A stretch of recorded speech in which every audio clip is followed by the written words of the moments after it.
महाराष्ट्र में पहली बार कोई मंत्री जेल के अंदर है फिर भी उनका इस्तीफा नहीं लिया गया, ये अप्रत्याशित है। वो जेल में गए हैं कोई छोटे मोटे आरोप में नहीं, तो सीधे दाऊद के परिवार के साथ साठगांठ का आरोप है, दाऊद के परिवार से व्यवहार का आरोप है।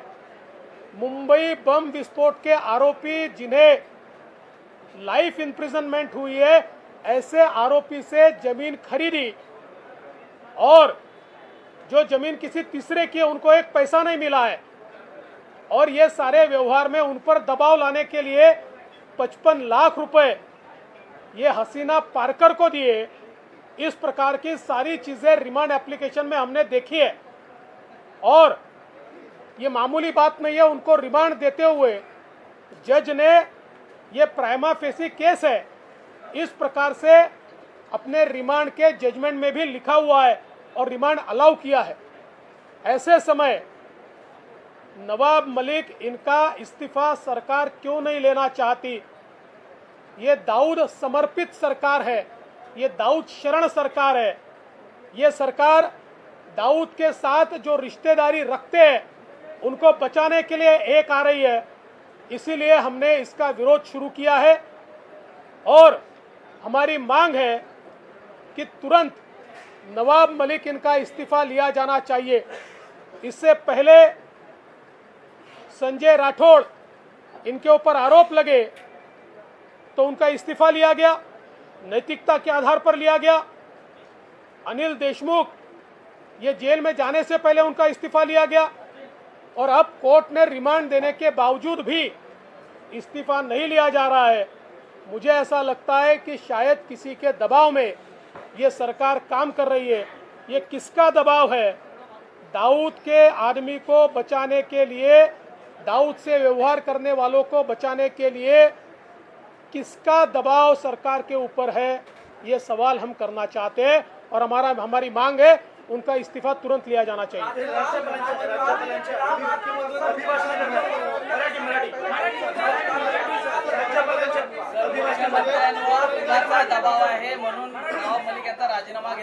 आमचा हाच प्रश्न मुख्यमंत्र्यांना आहे की जी शिवसेना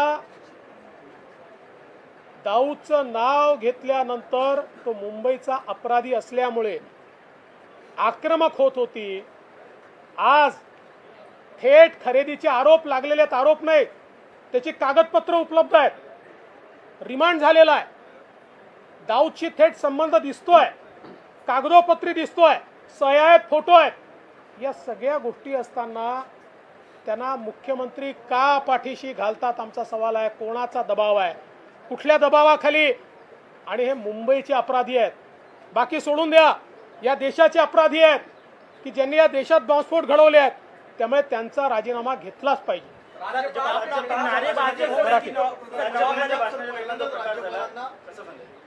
असं आहे की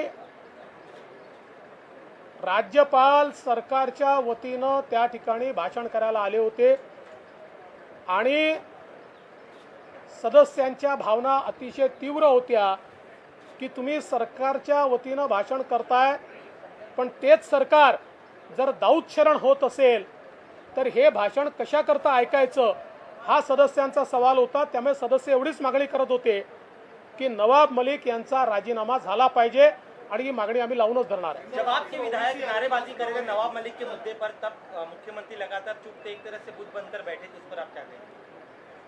मुख्यमंत्री चुप्पी छोड़े, यही तो हमारी मांग है।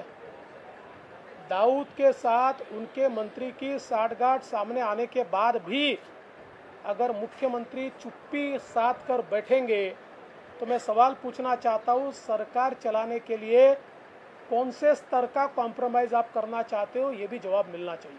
महाविकास आघाडीची बैठक झाली, त्या बैठकीमध्ये मुख्यमंत्र्यांनी भाजपची तुलना सापाच्या पिल्लाशी केली। 25 वर्ष आम्ही सापाच्या पिल्लाला दूध पाजलं आणि या सापाला कसं ठेचायचं आम्हाला माहिती, असं मुख्यमंत्री काल आपल्याला म्हणाले। असं आहे की ते तिथे काय बोलले हे तुम्हाला माहिती आहे, ते काही जाहीररित्या बोललेले नाहीत, पण मला असं वाटतं की अत्यंत निराश आहेत, अत्यंत हताश आहेत आणि ज्या प्रकारे त्यांच्या सरकारमधला मंत्री हा दाऊद सोबत आज दिसतो आहे किंवा दाऊदच्या लोकांशी व्यवहार करताना दिसतो आहे, याच्यावर काय उत्तर द्यावं हे मुख्यमंत्र्यांना समजत नसल्यामुळे मुख्यमंत्री असं बोलत आहेत.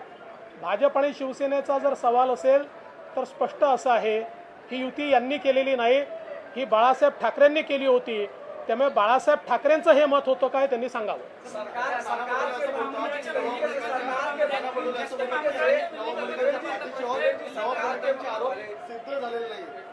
नाना पटोले असंही म्हणू शकतात की आम्ही दाऊदच्या पाठीशी आहोत, त्यांना बोलल्यापासून कोण थांबवू शकतं.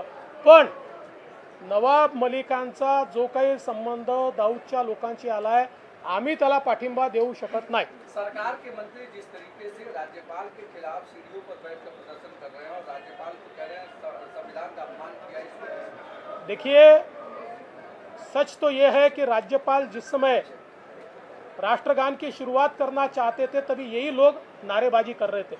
3 बार राज्यपाल जी ने उनको रिक्वेस्ट की कि मैं राष्ट्रगान करना चाहता हूँ, तभी ये लोग नारेबाजी उस समय कर रहे थे. तो मुझे ऐसा लगता है कि एक प्रकार से राज्यपाल का अपमान करना ये इस आघाड़ी सरकार ने तय करके रखा.